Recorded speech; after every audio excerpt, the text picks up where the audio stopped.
wonderful actress and I'm looking forward to direct her soon in a film. I'm looking forward to meet my friends. इतनी अंग्रेजी तो हम भी जानते हैं। ये गलत है, ये ठीक नहीं है। तो देखा आपने, सिलेब्स से भी गलतियां हो जाती हैं। गलतियां होना गलत नहीं है, न ही गलतियां करना गलत है। गलतियां होने के डर से कुछ न करना गलत है। मैं यही आपसे बोलूँगी गाइज, आप क्या कर रहे हैं कि आप ये सोचते हैं कि मुझसे गलती ना हो जाए इसलिए आप बोल ही नहीं रहे हैं। आपको हर एक मौके को यूज़ करना चाहिए, हमेशा बोलने की कोशिश करनी चाहिए, सिर्फ एक शर्त पे, गलतियाँ हों कोई बात नहीं, उनसे सीखिए। आज पता है क्या हुआ, एडी स्कूल से आई, आज उसका टेस्ट था। मैंने कहा कि आपका टेस्ट कैसा रहा? उसने बोला मुझसे थोड़ी सी गलती हो गई। मैंने कहा कैसे? शी सेड कोई बात नहीं मम्मा। क्या बोला उसने पता है? कोई बात नहीं मम्मा। और उसके बाद जो उसने लाइन बोली है ना, आपको भी वो टच करने वाली है। उसने बोला mistakes are our friends. Can you believe it? मतलब गलतियाँ हमारी दोस्त हैं। मैंने बोला कैसे? She said they help us learn. मतलब वे हमारी मदद करते हैं सीखने में। तो बस आप भी दोस्त बना लें इन्हें, मतलब इनसे डरे ना, इनके साथ फ्रेंडशिप करें गलतियों के साथ और उनसे सीखें। वो आपकी सीखने में मदद कैसे करते हैं? आपने बोलना शुरू किया, कुछ भी गलती हुई, अगर किसी ने आपको करेक्ट किया या फिर आप मेरे वीडियोज़ के थ्रू समझ पाए कि आपने गलतियाँ की हैं अभी तक, तो उसे इम्प्रूव कर लें, बट बोलने से ना रुकें। ये जो एक सेंटेंस आपके सामने है, मैं आपसे मिलने के लिए उत्सुक हूँ, इसके लिए ज़्यादातर लोग क्या बोलते हैं? I look forward to meet you. Let me tell you guys, ये गलत है। बिल्कुल सही साउंड करता है बट बिल्कुल गलत है, हो ही नहीं सकता, ये स्ट्रक्चर हो ही नहीं सकता। क्या होगा? I look forward to meeting you. फ़र्क कहाँ है? यहाँ मीट और मीटिंग में। ये सही है। अब मैं बताऊँगी कि कैसे सही है, उसके लिए आपको वीडियो में रुकना होगा। बट समझिए कि जो मैंने कहा सिलेबस से भी गलतियाँ हो जाती हैं, कैसे हो जाती हैं? ये जो मिस्टेक्स हैं इतने कॉमन हैं, इतने कॉमन हो चुके हैं कि ये सही लगने लगते हैं। और ऐसा क्यों होता है? जब आप किसी ऐसे व्यक्ति को सुनते हैं जो अच्छी इंग्लिश बोलता है, फर्राटेदार इंग्लिश बोलता है, तो अगर उससे कोई गलती हो भी जाती है तो आपको सुन के ऐसा लगता है कि इसने बोला है तो ये गलत नहीं हो सकता, और आप उसी चीज़ को रिपीट करने लगते हैं। ठीक है, इसी तरीके से ये सर्कल बड़ा हो जाता है, और जब ये सर्कल बड़ा होता जाता है तो किसी को भी पता नहीं चलता कि मुझसे गलती हो रही है, और इसी चीज़ को सुधारना है। 100 में से 99 लोग इस सेंटेंस को इसी तरीके से बोलते हैं, लेकिन मैं चाहती हूँ कि आप उस 1% में आए जो सही इंग्लिश बोलते हैं, ताकि कभी भी आपको ये फील ना हो कि आपने जो अभी तक काम किया है वो वेस्ट हुआ। मतलब गलतियों से सीखिए। तो आज मैं आपके सामने लेकर आई हूँ 20 कॉमन मिस्टेक्स, 20 ऐसी गलतियाँ जो आपसे होती हैं। शायद ज़रूरी नहीं है कि सारी गलतियाँ आपसे होती हैं, बट इसमें आपको सीखने को कुछ ना कुछ ज़रूर मिलेगा, आपकी गलती ज़रूर इम्प्रूव होगी। तो इस वीडियो को शेयर कीजिएगा सभी के साथ, क्योंकि 20 गलतियाँ सुधरने वाली हैं। अरे एक भी गलती सुधरने का मौका मिले ना तो करना चाहिए, आगे बढ़ना चाहिए। तो आज तो 20 गलतियाँ सुधर रही हैं। खुद भी देखिए, शेयर भी कीजिए, वीडियो में एंड तक बने रहिए guys. My name is Kanchan, you are watching on English Connection. Let's begin. तो अब मैं आपको बताऊं कि गलती कहाँ है। देखिए, जब भी आप टू का यूज़ करते हैं उसके बाद वर्ब यूज़ करते हैं, तो आपने ये सुन रखा है कि टू के बाद हम वर्ब यूज़ करते हैं, वर्ब की बेस फॉर्म रहती है वो, मतलब टू जो उसमें होता है वो इन्फिनिटिव है। Like I am going to do something, उसमें टू जो है वो इन्फिनिटिव है, और हम उसके बाद जो वर्ब यूज़ करते हैं वो बेस फॉर्म में यूज़ करते हैं। लेकिन ये जो है ना, लुक फॉरवर्ड टू, यहाँ पे ये टू इन्फिनिटिव नहीं है। लुक फॉरवर्ड टू एक फ्रेजल वर्ब है, और फ्रेजल वर्ब में हम प्रेपोजिशन का यूज़ करते हैं। किसका? प्रेपोजिशन का यूज़ करते हैं। तो लुक फॉरवर्ड टू में ये जो टू है ये प्रेपोजिशन है, और प्रेपोजिशन के बाद अगर हम वर्ब यूज़ करते हैं तो वो अपने ING फॉर्म में होता है, ये ध्यान रखिएगा आप। ठीक है, तो I look forward to meeting you, I look forward to seeing you, I look forward to doing business with you. ठीक है, जैसे कि मैं बोलूँ I look forward to your reply, मतलब मैं आपके जवाब के लिए उत्सुक हूँ। खुश भी हूँ और उत्सुक भी हूँ। I look forward to your reply, वहाँ पे योर रिप्लाई है, कोई वर्ब नहीं है। अगर हम उसी चीज़ को वर्ब के साथ बोलें, जैसे कि I look forward to hearing from you, तो वहाँ पे हम हियरिंग यूज़ करेंगे। I look forward to hear from you, no, I look forward to hearing from you. So guys make sure जब भी आप आई लुक फॉरवर्ड टू या फिर I am looking forward to use कर रहे हैं, उसके बाद अगर वर्ब यूज़ कर रहे हैं तो ING फॉर्म में कीजिएगा। That's all. आपको यही चीज़ ध्यान में रखनी, ज़रूरी नहीं है कि आप उसके अंदर जाएं प्रेपोजिशन है कि क्या है, ग्रामर रूल क्या है, मत समझें।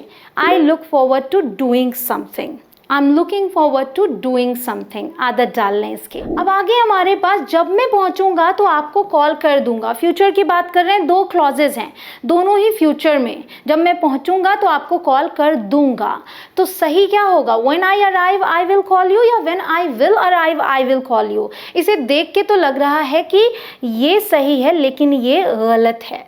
ठीक है, आपको दिख भले रहा है कि 2 अलग अलग क्लॉजेज हैं, दोनों ही कह रहे हैं कि फ्यूचर है तो हम विल लगा दें, लेकिन जब भी ऐसा हो कि 2 क्लॉजेज हैं फ्यूचर में हो रहे हैं, उसमें जो पहले हो रहा है ना, पहले, उसे हम प्रेजेंट में बनाते हैं। तो जब मैं पहुंचूंगा, when वाला पार्ट जो है उसे हम प्रेजेंट में बनाएंगे। when I arrive I will call you, ये वाला बिल्कुल सही है।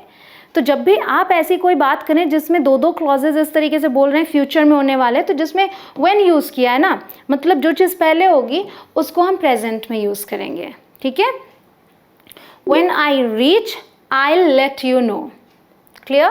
इसी तरीके से अगला भी है, अगर तुम ऐसा करोगे तो पछताओगे। अब ये भी देखिए फ्यूचर की बात है, लेकिन इसमें भी अगर हम कहें if you will do that you will regret, गलत।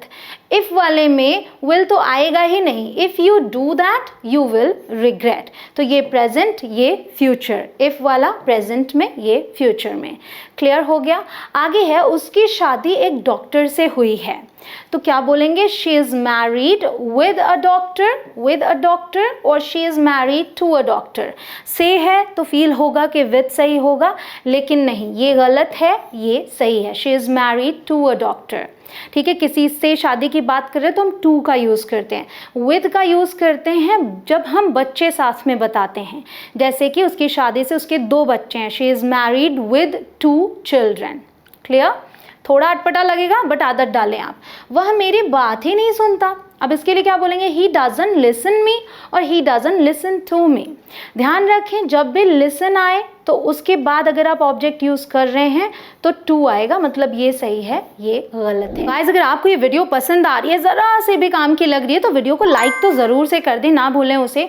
और अगर आप चैनल पर नए हो, अभी तक आपने सब्सक्राइब नहीं किया, तो इधर नीचे रेड कलर का बटन आ रहा होगा, उसे क्लिक करके सब्सक्राइब करें। उसके बाद आने वाले बेल आइकॉन को ज़रूर प्रेस करें ताकि आपको अपडेट्स मिले, जो भी नई वीडियो डालूँ वो आप देख पाएँ। तो गाइस, हमारा जो अगला सेंटेंस है वो है, तुम अच्छी अंग्रेजी बोलते हो। क्या करते हो? बोलते हो। तो कोई चीज़ अच्छे से करते हो, मतलब कि वर्ब को डिफाइन कर रहे हैं। यू स्पीक इंग्लिश वेल सही होगा या यू स्पीक इंग्लिश गुड सही होगा? वेल सही होगा, गुड नहीं सही होगा, क्योंकि वेल जो है एडवर्ब है, और एडवर्ब ही तो है जो वर्ब की विशेषता बताता है। तो यहाँ हमें वर्ब की विशेषता बतानी है तो वेल यूज़ करेंगे। अगला है, मेरा भाई 10 साल का है। किसी की भी एज आप बताते हैं, कैसे बोलेंगे? My brother is 10 years old और माई ब्रदर इज़ 10 years।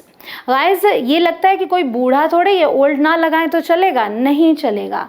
आप या तो बोल सकते हैं माई ब्रदर इज़ 10, या फिर आप बोलेंगे my brother is 10 years old, मतलब 10 years पे तो बिल्कुल नहीं चलेगा, तो ये गलत, ये सही। ठीक है, फिर है, मेरा भाई इंजीनियर है। अब इसमें क्या दिक्कत है? My brother is an engineer और माई ब्रदर इज़ इंजीनियर। तो अब आप सोचेंगे कि इसमें कोई एक का जिक्र तो नहीं हुआ है, तो हम इसे यूज़ क्यों करें? ये सही है बट ये गलत है। जब भी आप किसी का प्रोफेशन बताते हैं तो आप ए या फिर एन का यूज़ करते हैं जो वहाँ जाता है। तो यहाँ क्योंकि ये इंजीनियर है इसलिए एन जाएगा, तो ये सही है। My brother is an engineer, my brother is a doctor, I am a teacher, I am a trainer, तो अ आएगा। मैं और मेरी माँ यहाँ रहते हैं। सिंपल, कैसे बोलेंगे? Me and my mom live here, या फिर my mom and I live here. देखिए, ये गलत है। 2 रीजंस हैं। एक तो मी यूज़ कर लिया, ये ऑब्जेक्ट है, सब्जेक्ट फॉर्म है नहीं, तो इसलिए गलत हो गया। दूसरा, जब भी आप किसी और का भी जिक्र करें और अपना भी जिक्र करें सब्जेक्ट में, तो आई हमेशा लास्ट में आएगा, तो आई एंड माई मॉम नहीं सही होगा। क्या होगा? My mom and I. तो अगर यहाँ आई होता ना तो भी ये गलत ही होता, तो ये सही है। नेक्स्ट, प्रत्येक माता पिता को यह समझना चाहिए। Every parent should understand this और every parents should understand this. फर्क केवल पेरेंट और पेरेंट्स में है। तो मैंने कहा माता पिता, तो आपको लगेगा ये सही है, लेकिन जब एवरी आ गया साथ में तो एवरी के साथ हमेशा जो नाउन आप यूज़ कर रहे हैं वो सिंगुलर जाता है। तो इसलिए एवरी पेरेंट मतलब माता या फिर पिता, माता पिता में से किसी एक का जिक्र कर सकते हैं आप। सो एवरी के साथ यही जाएगा, एस वाला नहीं जाएगा। तो आपका ये सही और ये गलत।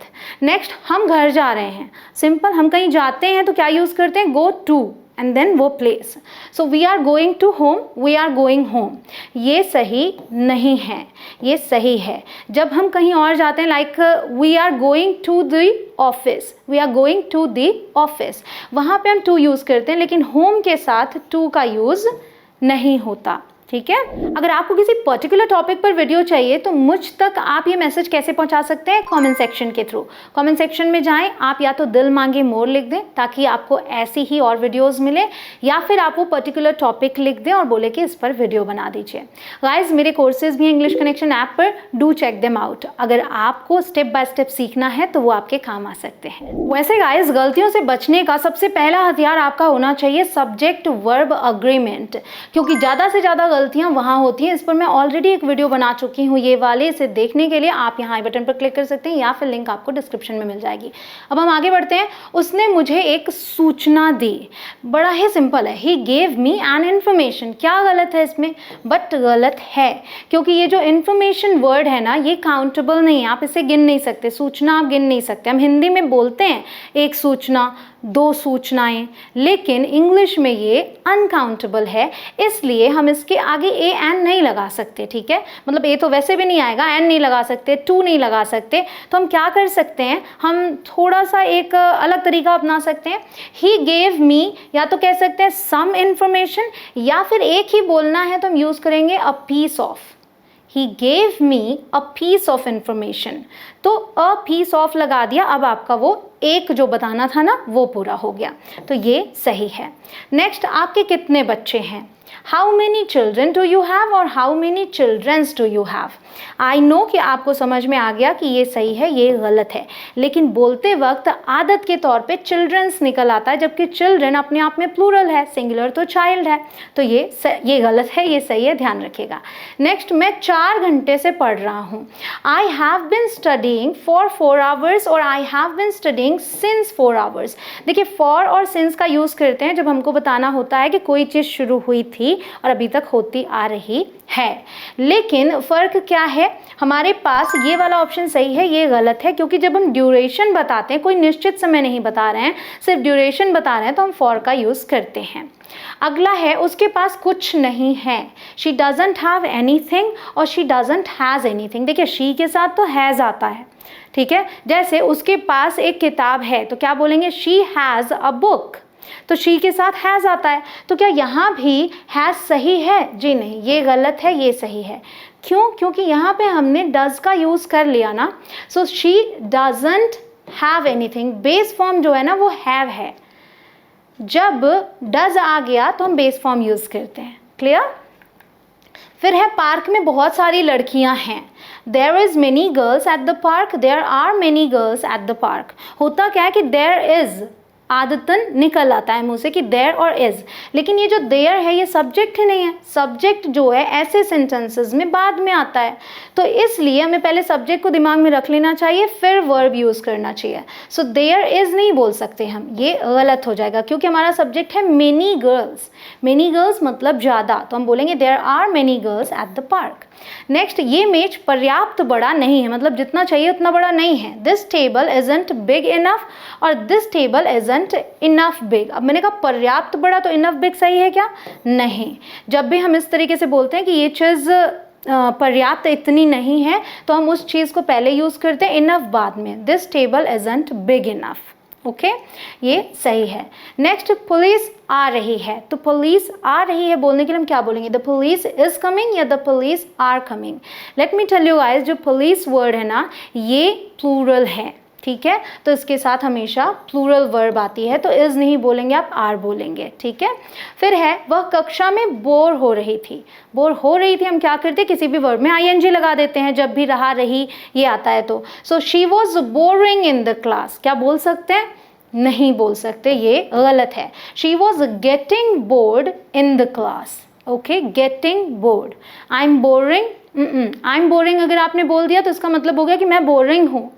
अगर मुझे बोलना है कि मैं बोर हो रही हूँ तो मैं बोलूँगी I am getting bored, alright, या फिर आई एम बोर्ड, ये बोल सकते हैं। गाइज मैं तो आपको आगे सिखाती ही रहूँगी, बस इतनी उम्मीद करती हूँ कि ये गलतियाँ अब आप ना दोहराएं, मतलब आपकी गलतियाँ सुधर चुकी हों।